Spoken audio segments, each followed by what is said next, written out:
So you've probably seen world maps and you're wondering how it was decided that the world would be divided into the east and west, why there's an east over this side and the west is over this side, when the earth is rotating, and there's no real sort of defined way of sort of seeing that it's divided into the east and west.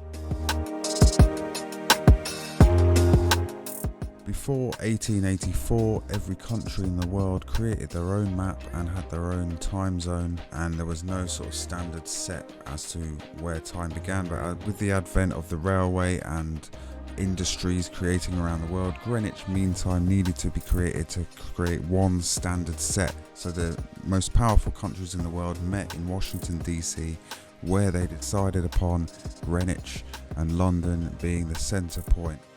And this was only really due to the fact that the British had the most powerful navy and army and empire at the time. Also created an international dateline as to where the sun first comes and sets, whereas this international dateline is constantly changing and has been changed a few times.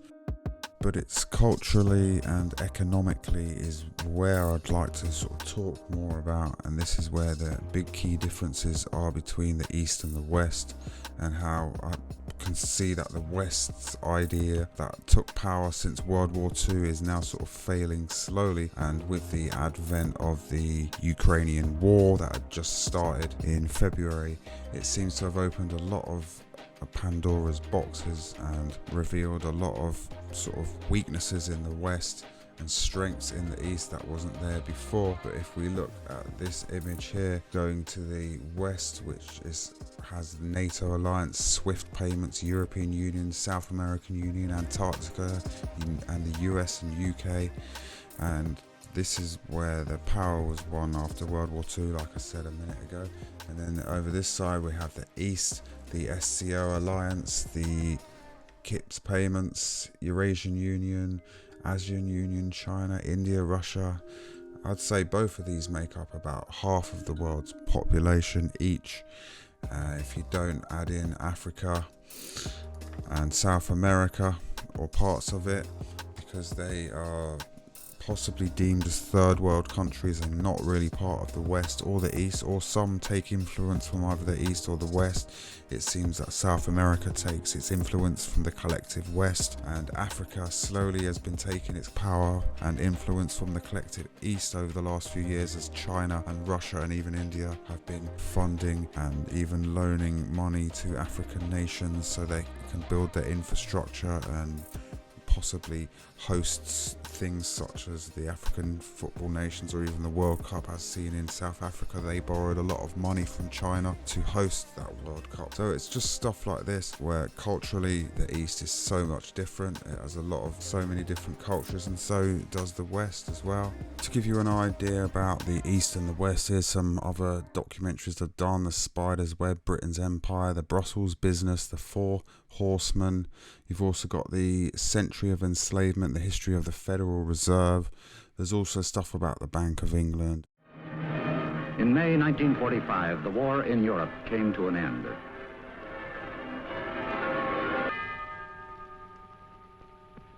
This had been the price of Europe's unpreparedness.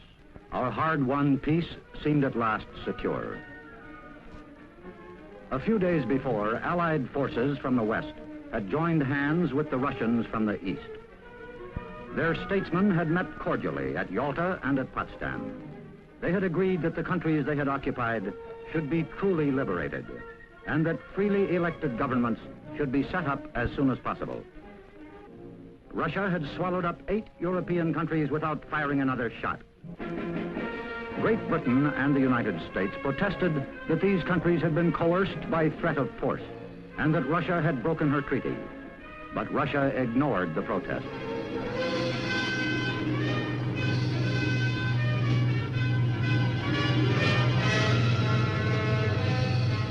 On April 4, 1949, the North Atlantic Treaty was signed between France, Belgium, Luxembourg, the Netherlands, the United Kingdom, Norway, Denmark, Italy, Portugal, Iceland, Canada, and the United States. The pact was designed to keep within the letter and spirit of the United Nations Charter. The treaty members realized that real peace is more than an absence of war, and they seek to promote political and economic stability in the North Atlantic area.